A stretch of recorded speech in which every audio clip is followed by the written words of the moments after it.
Good afternoon and welcome to our fourth annual Regional CTE Advisory Committee Agriculture and Hospitality Breakout Session. One of the goals of this regional advisory meeting is to connect schools with industry. So I'd like to thank the CTE teachers, administrators, and industry members for being here today. My name is Adriana Hernandez and I am the Educational Services Program Manager for IVROP. And before we begin, I'd like to go over some housekeeping items. If you didn't get a chance to register for this event, we'll go ahead and add the link shortly, just so we can have your contact information and keep you updated on future meetings and provide you with the resources from our event. If you haven't, also please introduce yourself in the chat by writing your name, organization, or school, and title if applicable. Also, if you are able to rename yourself in Zoom to add your name and title so that we know where you're coming from, that would also be helpful. So I am excited to hear from our guest speakers today. Thank you for taking the time to be here. Feel free, guests, to write any of your questions in the chat as they are presenting. We will go ahead and ask all the questions once all the speakers have presented at the end. And we will also have time towards the end of the meeting to open up for any questions from anyone here joining us, to the industry members that present or the other industry members that are present. Lastly, we will be asking you to complete an evaluation for this session. So make any mental notes, any comments, feedback that you would like to provide us so that we can use that to improve future events such as these.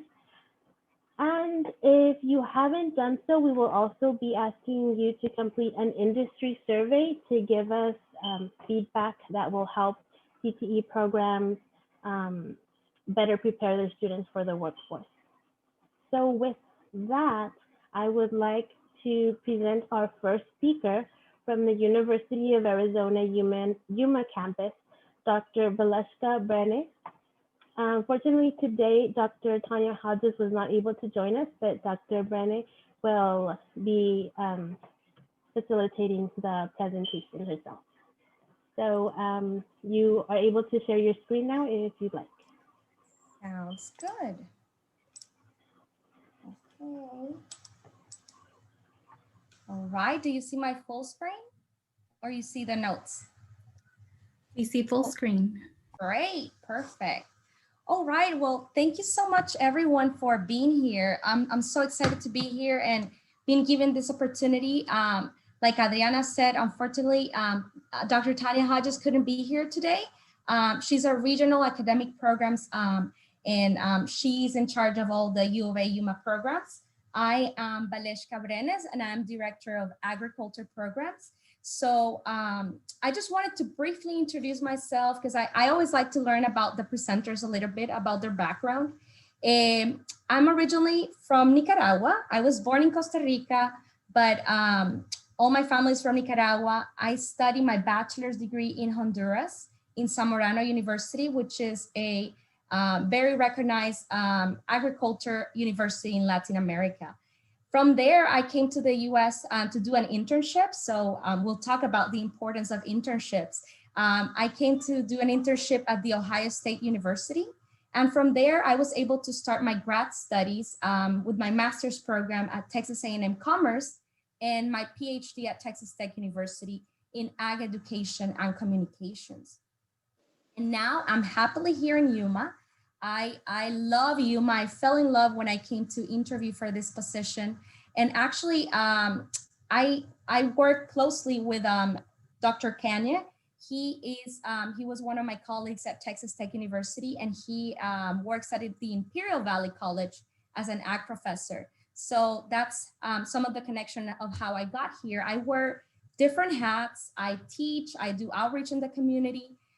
But most importantly, it's all about serving students, right? And building those relationships and being able to make a difference in the lives of the students.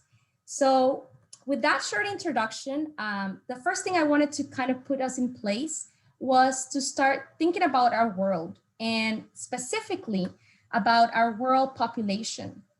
So we know our population is growing really fast. We can see here this graph that started from the 1800s and how long it took us to get from 1 billion to 2 billion. It took us about 118 years. And from there, you can start seeing how fast the population grows.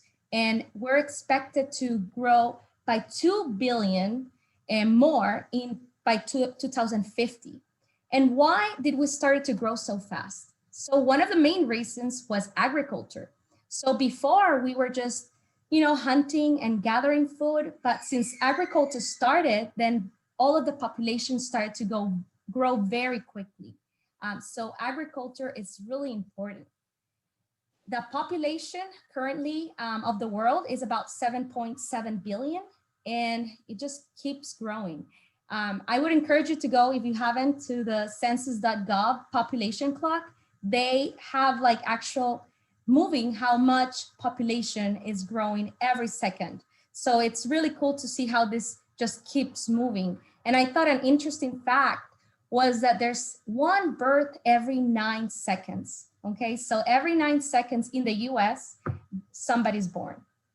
So that gives you a perspective of population growth and the role of agriculture. So how are we going to feed the growing population?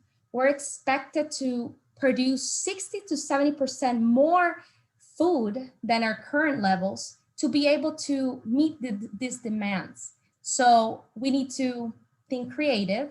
We need to be more efficient. And some of the biggest players of agriculture that need to work together to come up with solutions are consumers, farmers, agribusiness, policymakers, as well as the academics and researchers. So we all have to come together to find some solutions.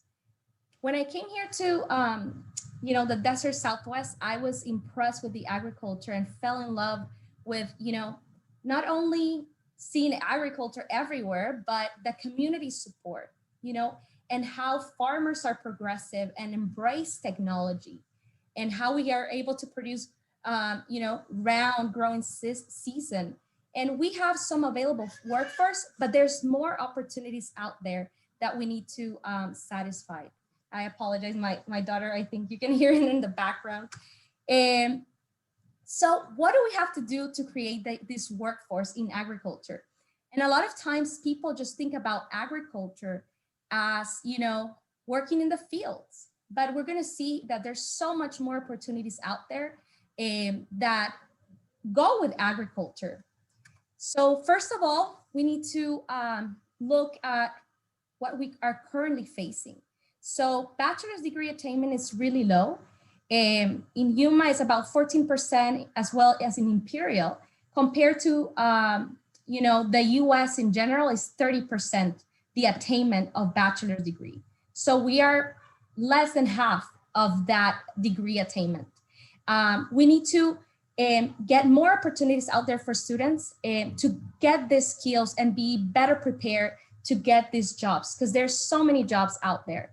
And agriculture is constantly changing, and technology is at the front line.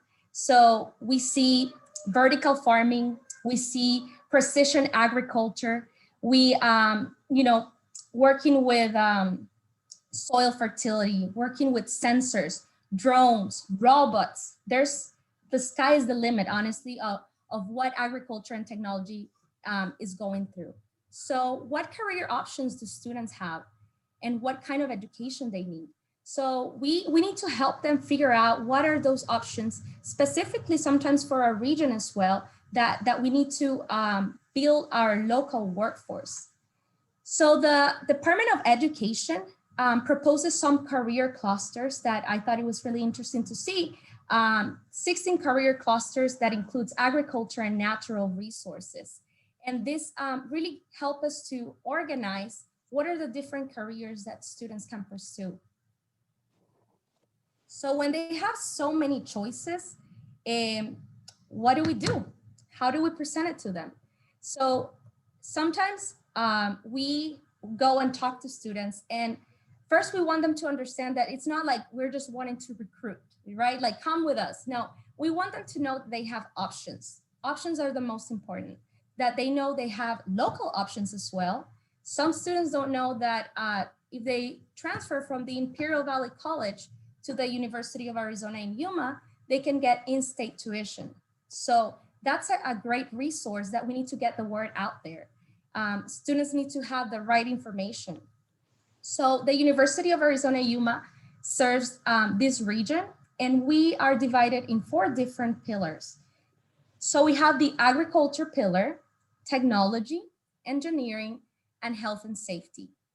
So for agriculture, we offer degrees in Ag Systems Management and Sustainable Plant Systems. Ag Systems Management is more like business oriented. Sustainable Plant Systems is more like agronomy. If students want to pursue, you know, a pest control advisor or certified crop advisor, we also offer food safety, and that's a new degree that is coming up here in Yuma. Again, it's growing really fast. And then we also have some other degrees that are part of the College of Agriculture, such as Family Studies and Human Development and Nutrition. So the other pillars include technology, engineering, and health and safety.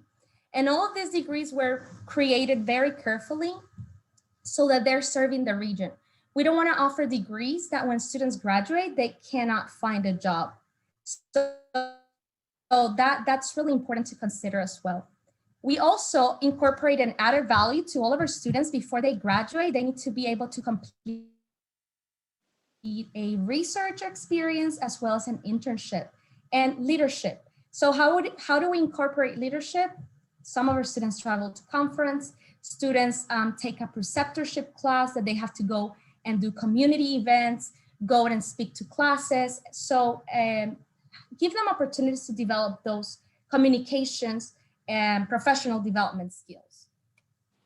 So why should we encourage students to pursue a career in agriculture? So over 22,000 jobs go unfilled every year, and because there's not enough qualified individuals to take these jobs. So all of our students, when they graduate, we can proudly say that they're 100% placement within 2 to 3 months after graduation. Most of our students get a job even before they graduate because a lot of them get their internship and then they're offered a position. So there's a lot of good opportunities out there in agriculture. And the great thing is that you're making a difference for generations to come. Like we talked at the beginning and the challenges that we're facing, working in agriculture is really rewarding. So this is a good summary of also what are some careers in agriculture. Like mini clusters. So we have agribusiness, students that can work as loan officers in ag law, ag education, as we probably have a lot of some of the ag teachers here, right? Or even being a college professor, animal science, biotechnology, working with all the new genetics. Environmental science is also part of agriculture. And then we also have food science that incorporates food safety as well as nutrition. And then obviously the most common one that when we think about agriculture is plant science. So we need to do different things, and there's different moving parts in all of this. So first, we need to get students interested in these careers, but then we also need to help them get prepared to be successful in pursuing these degrees. A lot of students might be missing some of that chemistry and science. So they need to also get those courses before to be able to better bridge the gap when they get to us. Because a lot of times we've seen that, you know, having an associate's degree can be a great thing, but now more and more students, employers are looking for students to complete at least a bachelor's degree. So we need to consider that as well. I really like this image because it shows the food systems. That also, we also wanted to incorporate the nutrition component and the importance and how it goes into agriculture. So the food system takes us from production, processing, distribution, how to access, the consumption, even how do we deal with waste that's a big topic that we need to face, food waste, right? So there's so many parts that we can work and encourage students to get interested in pursuing this type of careers. So then we have the skill gap. And I think, I don't want to talk about it too much because I think Hazel is going to talk about some of these, but there was a study that was done on, and what are some of the skills that employers are looking for? And you can see here the top kind of 10 or 11 skills that employers are looking for, and they rank them according to perceptions of the employer, alumni, current students, and faculty. So you can see some of those skills include understanding the role in the workplace and having realistic career expectations. Recognize and deal with with conflict, accepting critique, listening, communicating concisely, building professional relationships, how to analyze problems, and even asking good questions. But overall, all the different stakeholders agree that one of the top ones is navigating through conflict. So I thought that was interesting to see that, dealing with conflict is something that we need to embed in students' experiences so that they can deal with constructive, even criticism, and being able to, address this skill. Some ways to incorporate the skills practically include internships, having students volunteer. Mentorship is another great thing to work on, having peer mentors. It could be from community college to high school, from university to community college, from industry to university. There's different opportunities for mentoring that we can create. Traveling, a lot of our students don't travel outside of our region.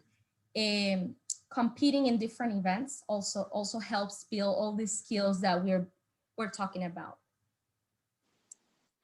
So another summary of some of those skills, again, how to deal with conflict, developing that emotional intelligence of students, and knowing that, we need to know how to deal with that and how to be persistent, and seeing that failure, we can always find something to learn about that and grow. The ambiguity, we need to be strategic and have creative and critical thinking skills. And change, knowing that change is the only constant in life, right? And I think we've been faced with different challenges this past year, and we know change is always going to be there. So how can we teach again? Through experiential learning, through different events, giving role-playing opportunities during class that they can apply, or even doing like mock interviews. All those things help to develop these skills that are really needed.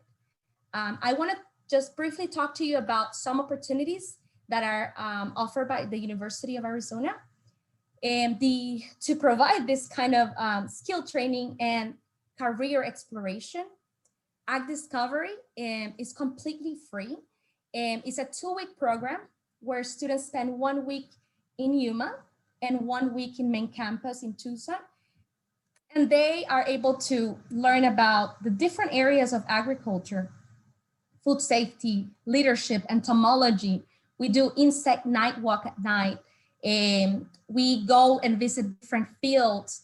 It's very hands-on. We start from, like 6 a.m. to 10 p.m. at night, full of activities. So it's a really intense camp, but students get a really in-depth experience of these different areas. Another opportunity for students is Safer Food Cats, and this is specifically only for food safety. And this is a 12-day summer experience, and it's in main campus, and students work mostly in the labs and developing those microbiology and food safety experiences. And just lastly, I wanted to mention that we have also available the nutritional sciences program at U of A Yuma. And we have two options, the dietetics and nutrition. And it's getting a lot of interest. There's a lot of opportunities in this area. And we really want to encourage students to consider this as a career option as well.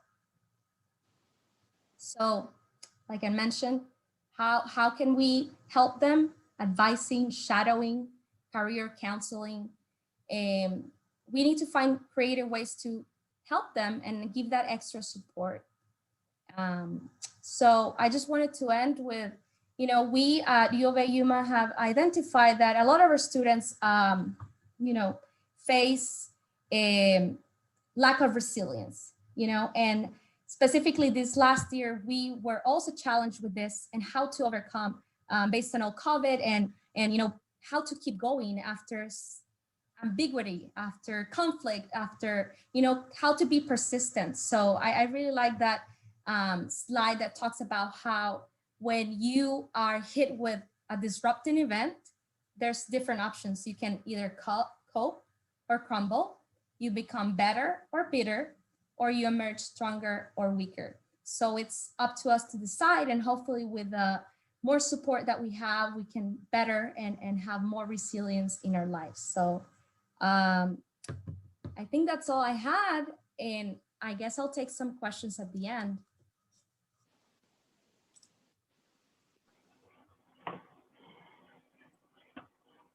Hi, thank you very much, Dr. Brenes. That was wonderful information, especially about the skills that students need to work in this or any field. We will take questions in the chat, and we'll also take questions towards the end of the session. So start thinking of those if you don't have your question already. And now we will introduce Hazel Gonzalez. She is from the USDA. So she will go ahead and talk more about herself and what she does. Great. Thank you, Adriana. Can you hear me okay? Yes. No, like I mentioned, my connection is a little iffy. So good afternoon, everybody. It's a pleasure to be here. Thank you so much for the invitation, Jessica and Adriana. I appreciate everybody's attendance and time. My name is Hazel Gonzalez, and I work at the Foreign Agricultural Service under USDA, and I'm located in the District of Columbia area. So I basically work out of Washington, D.C. This is a kind of special presentation for me because I'm actually from the Imperial Valley. So I grew up in El Centro, graduated high school there. I started my my undergraduate degree at San Diego State in Calexico at the Ivy campus. I transferred to main campus in San Diego, finished my international business degree there.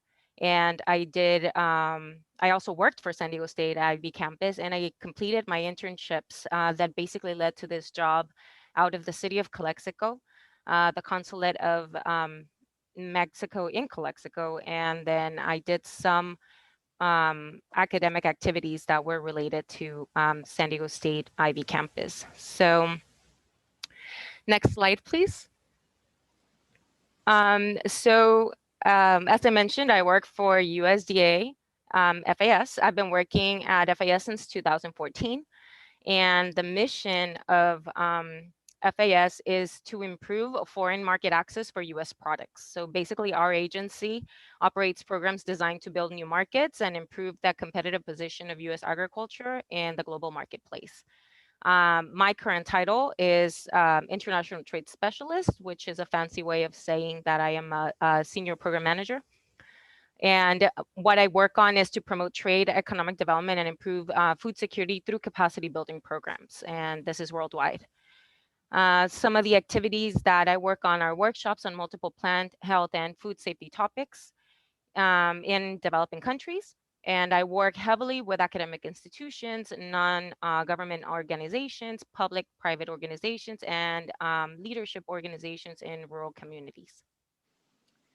So the next couple of slides are going to be just some pictures of some activities that I've been involved in. So I think if I'm not mistaken, this was in Colombia, and this one was actually, we took some people from Central America to Texas. So next slide, thank you. So I'm not going to talk about USDA as a whole because the department is massive, but I just wanted to list the 17 agencies that are part of the department, um, just to highlight the vast opportunities in agriculture that can be covered through USDA.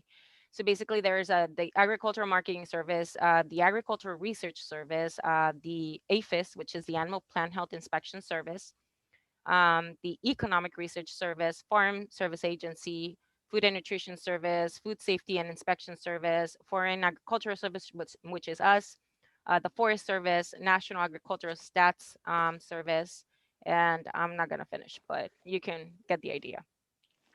So next slide. Thank you. So focusing now back to FAS. So for FAS career fields, basically FAS states that they like to hire entry level and experienced professionals with a diverse base of skills and talents to help the U.S. agriculture, link the U.S. agriculture to the world. So we do have people from diverse backgrounds. Sometimes they're focused in agriculture, sometimes they're focused in other things, but diversity is one of the main values that USDA looks for. So FAS applicants can possess degrees in marketing, economics, agricultural economics, agricultural business, or other fields, whatever is directly related to the position that they're announcing or trying to hire for. So typically, it's not a rule. Some of the high level positions that we have are executive, administrative positions in analytics, in business operations, in civil rights, in compliance, security, logistical operations, policy, legislation, public affairs, public management, and foreign service, which is the diplomatic arm of FAS. The mid-entry level are usually related to academic scientific exchanges, agricultural commodities, crops, agricultural economics, capacity building, economic development assistance, grants, agreements, international food assistance, market development, program management, and research. Like I said, it's not a set rule that you would enter entry level and move to a high level. It varies, but this is typically the path that you could take to, if you start at a mid-entry level and you're interested in becoming an executive at some point, then usually you do mid-entry first to get to know the agency and then move up the ladder. So next, thank you. So some of the skills that typically the agency looks for, and this does tie back to what Dr. Brenes was mentioning. The number one is oral and written communication skills. When you have to be able to speak, listen, write, edit documents efficiently. And the interesting part of our job is that to be able to communicate effectively, you do need to work with other areas of the agency. So that kind of brings in the group work, but also that you have to keep in mind that whatever is communicated can go out into the public, and then it could also go up the chain to Congress. So this is a very important skill.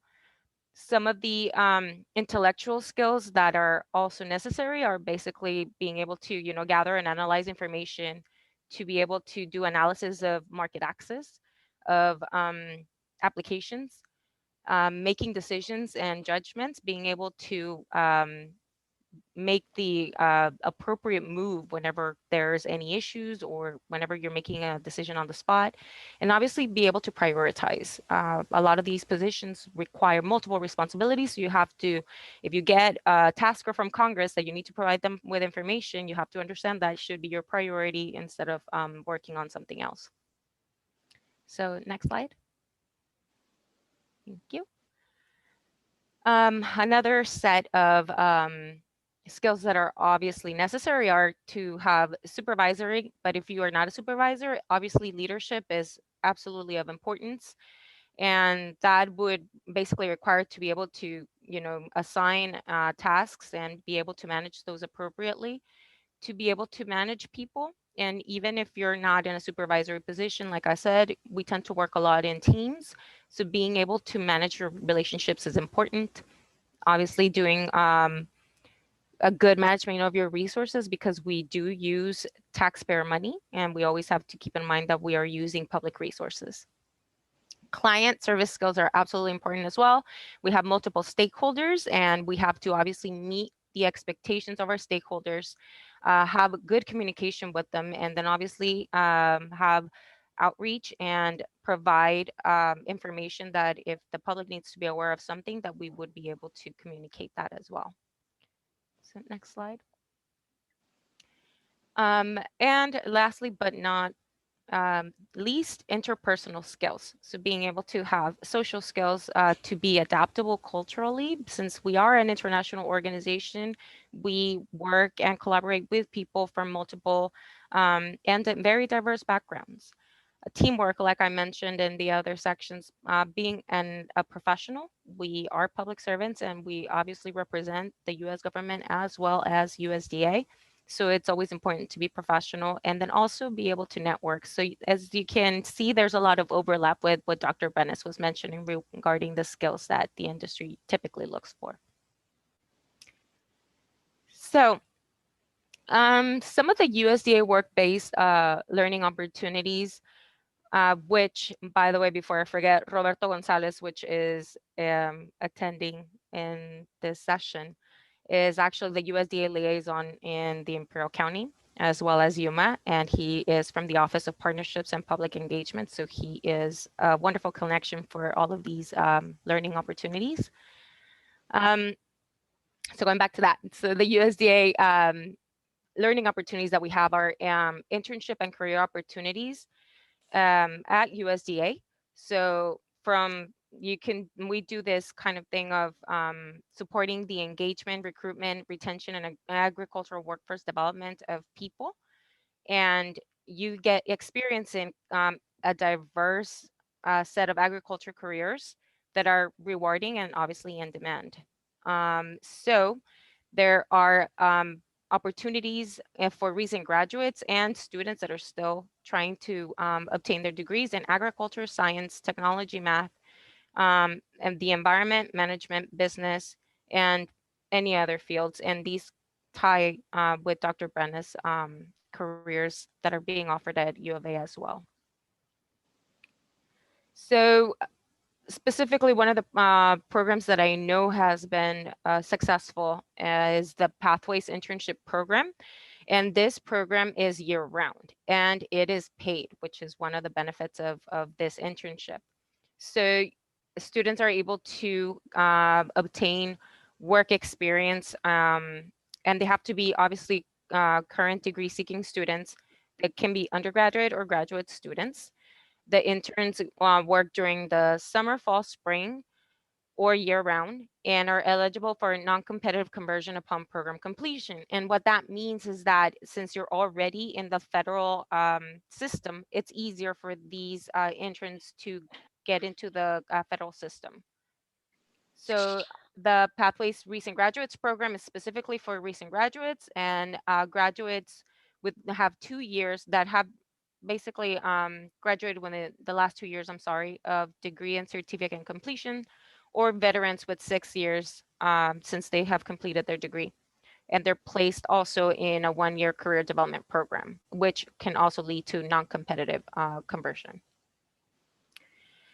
So very quick, and to the next one USDA internship program is also part of the Pathways program, and it's also paid, and it is in multiple USDA agencies around the world. I'm sorry, well, around the country.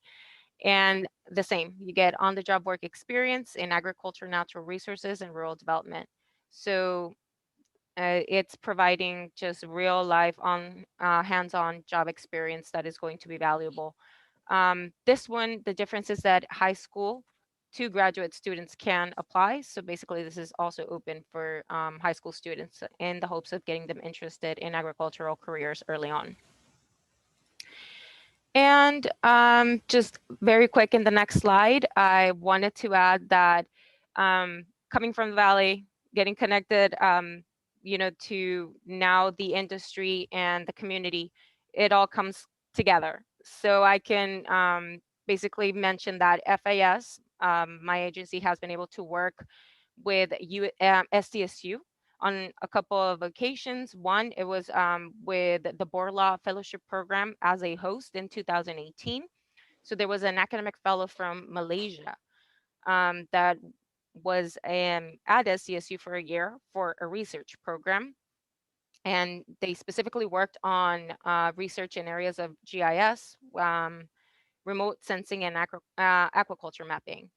And then also SCSU was also involved in a very interesting craft brewing program where people from the industry, the craft brewing industry in Mexico, were actually able to visit San Diego to get a hands-on learning experience about how to use the U.S. craft beer ingredients. And obviously San Diego is considered the capital brewing of the world. So what a wonderful place to learn how to do this. So yeah, I guess like Dr. Brenes mentioned, the questions will be at the end, but my contact information is here in case anybody's interested. And yeah, thank you so much for your time.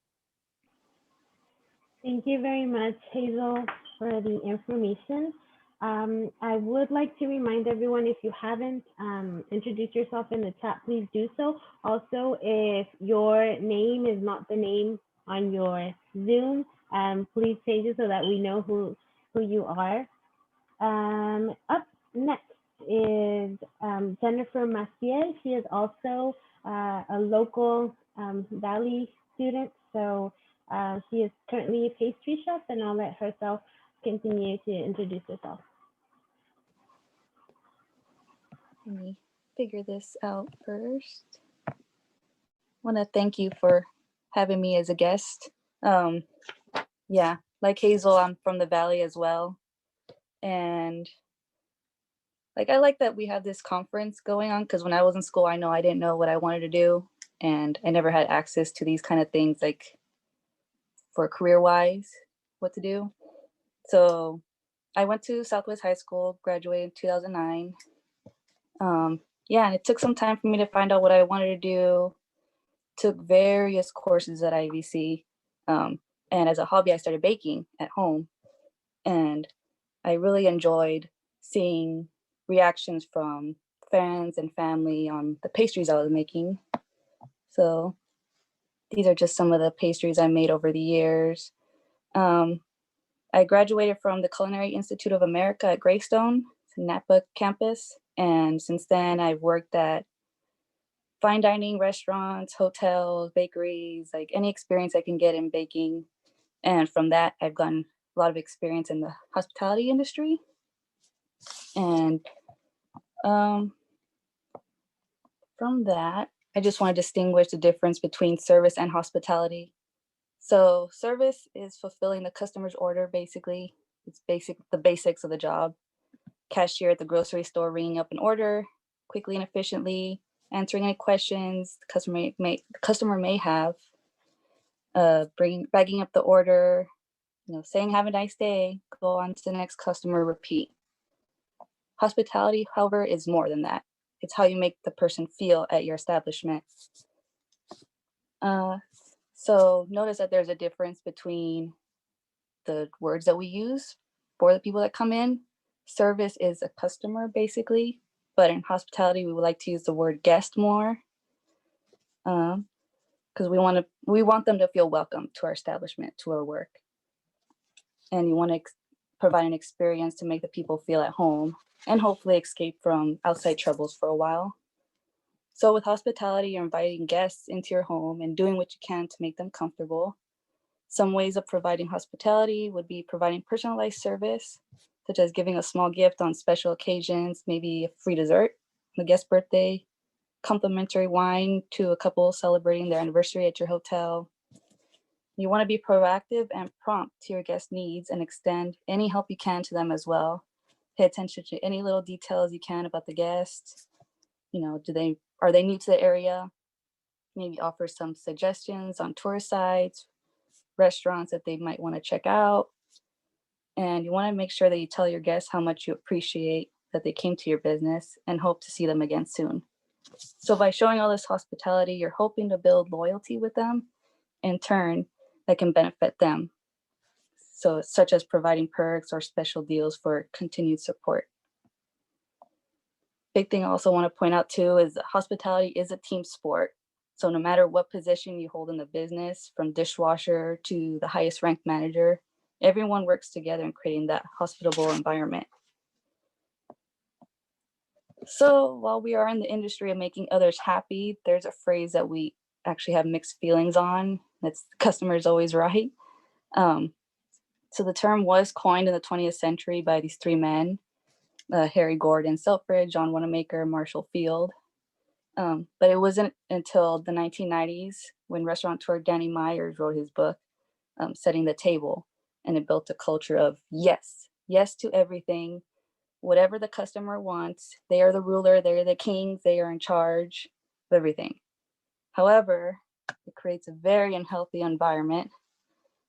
I've had very many instances of coworkers crying because customers just don't treat workers right because they are put above everybody else. They have this feeling of entitlement to do whatever they want, demand whatever they want just because they exist in your establishment. And most times it's regarding staff, treating them like they are beneath them. And I know there's an unofficial term is the Karens of the world, but you know, we've seen people in all ages, race, size, anybody can be rude like that. And so in Food and Wine magazine, they released an article last month that I completely recommend reading. It's titled "The Customer is Not Always Right." And it shares experiences from restaurant staff and on customer entitlement and what they think they're owed. And unfortunately, since the pandemic, since there's been a rise of poor treatment to coworkers, so workers are adjusting to these changes, but poor treatment by people looking to escape from all this chaos has grown. And the many ways businesses are fixing the phrase that customer is always right is by saying, you know, they're not always right. Healthy boundaries are needed, and saying no more often is okay. Because studies have shown that by putting employees first instead of guests, you're creating a more positive environment, staff is happier, which in turn will provide better service to guests. So this industry continuously growing throughout the years. These are some of the examples that we've been seeing most recently years. So social media, huge in the industry right now, become essential and interacting with potential guests. Oftentimes businesses use it for free advertisement and offers only available through their social media accounts. But it's also become like a customer service line in that guests can voice concerns and questions about past or future visits. Health conscious menu items and being mindful of dietary restrictions from guests, such as being gluten-free, nut-free, dairy-free, also becoming a necessity. There's been an increased interest in food trucks, farmers market stands, specifically those with unique food items and or healthier food options that you don't see very often in restaurants. Now, because of COVID, there's been a dramatic increase of delivery options, and hotels and resorts are currently seeing a demand for more green or eco-friendly rooms.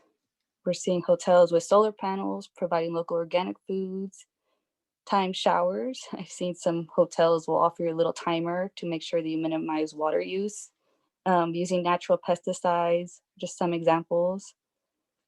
There's also been an increase over the years using more technology in rooms, robot waiters in Japan. Any kind of technology has been increased dramatically. So due to COVID, we've been adjusting a lot to new changes. For example, the restaurant I work at right now is a fine dining restaurant, and we normally don't offer to-go options, but that's something that we've had to adjust the last few months because our menu items are not really package friendly. It's nice steak, halibut. But we've learned through trial and error how to adjust our menu to what our guests would like at home, but it's still high quality to represent our name. We're also beginning to see a shift in how restaurants present their menus, as well as how they take orders. I haven't seen too much in the Valley how it's going, but I know in San Diego, most of the restaurants here either have disposable menus or QR codes. So you go to the table, you scan your phone onto these QR codes, and that's the only way that you see the menu. And now that's also the way that you place your orders as well at some restaurants. They don't have waiters anymore. You just place your order online and they bring your food to your table. So the outdoor dining as well has also increased, of course. So right now, like the outdoor dining is closed for the most part in California. But I'm pretty sure that like I can see outdoor dining as an option for people still, even after COVID, just to be more mindful of their surroundings. They don't want to be in a crowded restaurant. And establishments have also upped their sanitation protocols, which is a huge plus.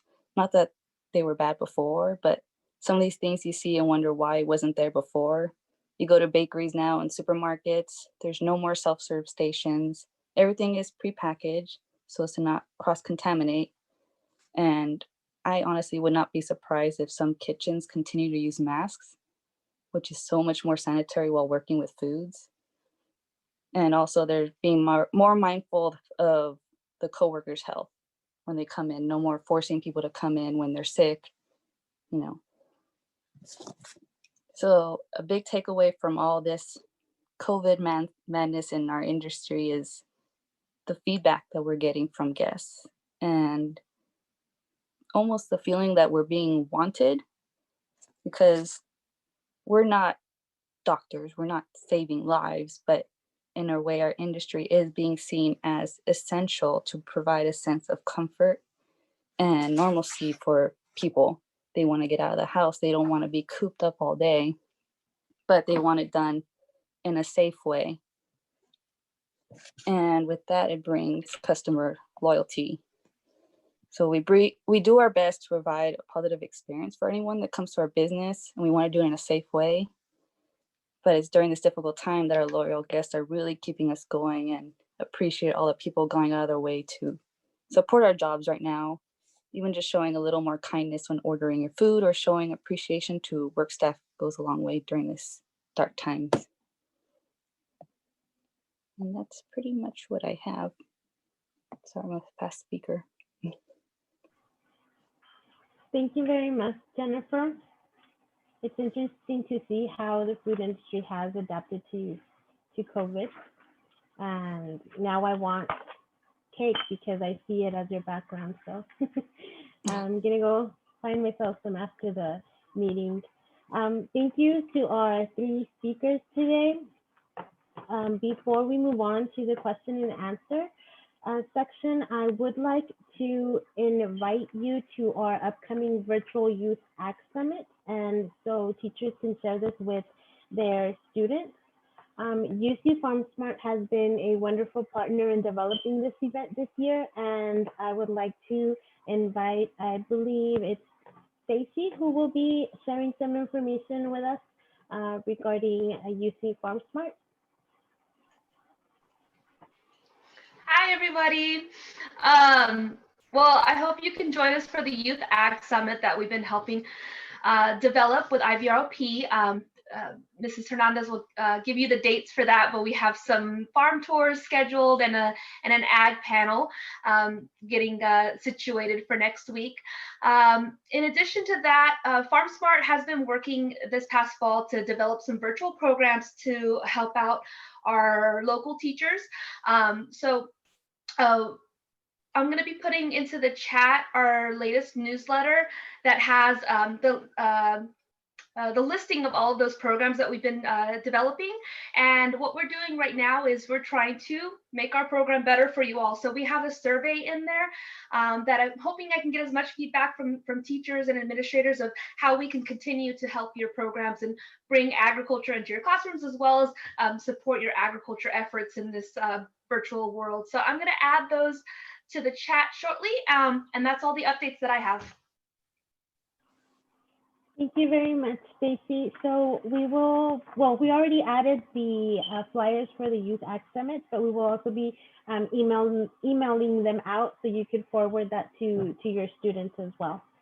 Okay, so before we continue to the Q&A portion, I would like to remind you to complete the session evaluation to give us also some feedback that we can use to improve our meetings. And those members from the industry, if you could take some time to complete the industry survey as well.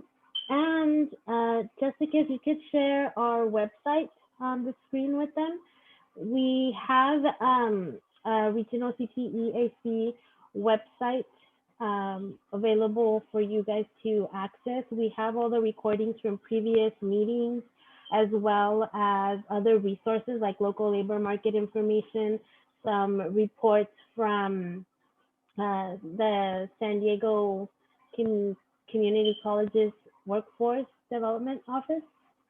And we do have, we will be posting up all the resources and the Google Slides or PowerPoints that were presented throughout all of the breakout sessions, so that will be available on our website as well.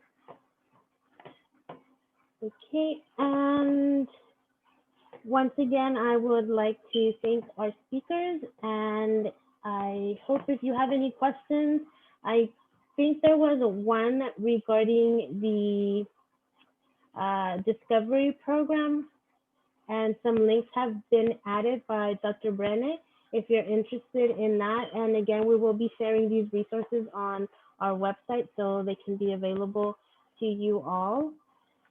And now Jessica, our career specialist, will lead our Q&A portion. Yes, thank you, Adriana. And also thank you to our guests for providing the valuable information for today's breakout session and for your time as well. We are going to now go ahead and go into a brief Q&A, and I invite our guest speakers to help us answer these questions that might help better inform our CTE programs with agriculture and hospitality. And our first question, I think I'm going to go with Jennifer. I don't know if you would like to share with some of the industry or restaurants you have worked with within your career. So I did do some work at my school at the Culinary Institute. We are required to do 3 months of externship. So I came back to San Diego. I worked at the Park Hyatt LVR in Carlsbad in their kitchen. Once I graduated from school, I came to George's at the Cove in La Jolla, where I'm currently at. Been there for about 3 years now. I worked at Wayfarer Bakery at the same time as there. And for a few months, I've been also working back at Park Hyatt. They asked me to come back for a while right before COVID happened. That's been like my main experiences. Okay, thank you. And just to continue really quick, what are some skills that you feel you would recommend for incoming individuals or students who are interested into going into hospitality or pastry, like yourself as pastry chef? Honestly, it's a passion for it. Like a lot of the skills in it, you can learn on the job. I went to culinary school to give me a foot in the door to help me out. But a lot of people, at least in my job, they start from the very bottom. You start as a dishwasher, you learn from there. I've seen people go from being a waiter to the head manager of a restaurant. You can learn from experience. It's wanting to do it. It's having that passion to help people and providing that experience for others. Awesome. Thank you so much for sharing. And as well for Dr. Brenes or Hazel, if they want to answer, I know they shared some of this information in their presentation. If there's any other additional skills that you would recommend for employees to have when working within your industry? Well, I would say just recently, something that is stuck in my mind is the importance of having positive leadership, especially during hard times like we've been facing. And, it goes along with dealing with conflict and all the things that I mentioned, but having that positive leadership, I think it was a couple days ago, I heard something that I thought it was really impactful, that instead of doing I have to do list, why don't we do a I get to do list, right? Just changing our mindset of, instead of seeing things as a burden, seeing them as privilege, that we get to do all these wonderful things in whatever career that we're doing. You know, I think just the fact of having that positive perception and doing your best, I think that's something that is really important that we have. Definitely. Thank you, Dr. Brenes. Hazel, did you want to add any? I think I would add flexibility. I think that we don't realize how basically in our daily activities, we expect the day to go a certain way, and we're usually hit with multiple either responsibilities, issues, challenges. And I think being flexible is absolutely important. And adding, if we learn to be flexible, I think that adds to being resilient, because you adapt to certain situations that will eventually help you to stay on track. Even if you're thrown off, you know, for a little bit, you can get back on track and continue with your responsibilities during the day. So I would add that. Thank you so I much. actually have a question, and it could be either for Hazel or Roberto. But Roberto introduced me to Hazel, and she went through several internships and opportunities, and just I want you guys to mention the importance of building relationships, because I think that a lot of it sounded to me that was a big factor in where you are now and how far you've come. Is Roberto on there? Well, I can talk. I can speak a little bit about that. Absolutely. I think in another presentation that I did for some students in the Imperial Valley, I did highlight the importance of taking advantage of growing up in the Imperial Valley. I think that sometimes while we are living there and when we're students there, we don't appreciate the wonderful opportunity to gain skills, or we actually naturally gain these skills and we don't sell them appropriately. I think one of the reasons I was able to obtain this job was, number one, because Roberto had the connections, you know, to the DC area, and he was aware of the opportunities that were open to the public. Without his guidance, I don't think I would have applied. But then also because we are grow up in a heavily agricultural environment and also an international environment, we have this cultural sensitivity that we can actually sell when we're looking for jobs. And I think that is something that we don't value because it's something that we take for granted in the Imperial Valley. And as I mentioned in the presentation, being able to maintain those connections in the Imperial Valley is also very valuable. You know, we were able to get these projects at San Diego State because I was able to provide some assistance while they were whether it was mentioning, you know, that these opportunities were available, and then also obviously trying to answer questions during the process of, you know, applying for these opportunities. Um, it all comes back together. And the other thing that I forgot to mention is that right now I'm also pursuing my master's from the University of Arizona online. And I did that because Dr. Hodges was actually somebody that I have also been in contact with, as well as Dr. Brenes, and finding out about that opportunity to be able to obtain my master's, I took that head on. So I think, yeah, Adriana, you're right. Being able to network and maintain these relationships is absolutely important. It's very valuable. And I think being able to give back to the people in our communities is also very important. So I don't know if Roberto had anything to add if he's on. Roberto might be having some issues with his computer, because I've noticed he's been coming in and out. So we'll give them a chance to respond a little bit later. So if anybody else has any questions for any of the presenters or any other industry member that would like to share their thoughts. Adriana, I was going to add just quickly about the importance of internships, because I had the same experience on internships. That's how I decided after to pursue my grad school. That's how I found out what I really wanted to do. I feel like internships are so important, it's a win-win for everyone. Like, students get that experience outside. They get to see if that's really what they want to do. And if they do, then it's a faster career advancement for them. And industry, gets to try them as well, risk-free, and assess as students and as, institutions of education, university, or, if we're doing it as part of a program, it helps us to validate our curriculum and what we're doing and what else are we missing and what else should we, what skills, what knowledge are we needing to strengthen in our students. So definitely internships are, I would say, one of the best ways to have a win-win for everyone. Thank you. Jessica, any other questions or any questions from any of the teachers or industry members?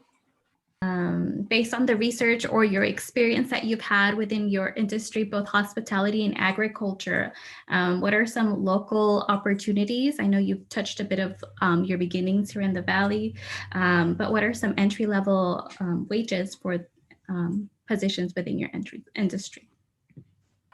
So part of, at least in my major for international business from SDSU, as I know Dr. Brenes mentioned that for their degrees as well, the internship was a component. So I was forced to take an internship, and that's what led me to pursue my having a space for an internship at the city of Calexico.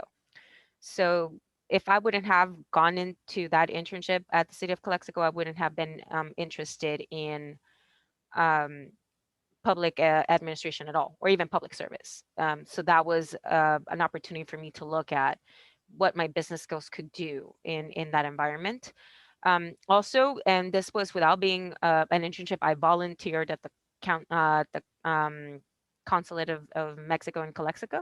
So I just saw the opportunity there. I wanted to work with them, so I knocked the door, and they actually did provide me with an opportunity to volunteer. So I think probably pushing students to even ask for an opportunity. And I know that volunteering might be hard.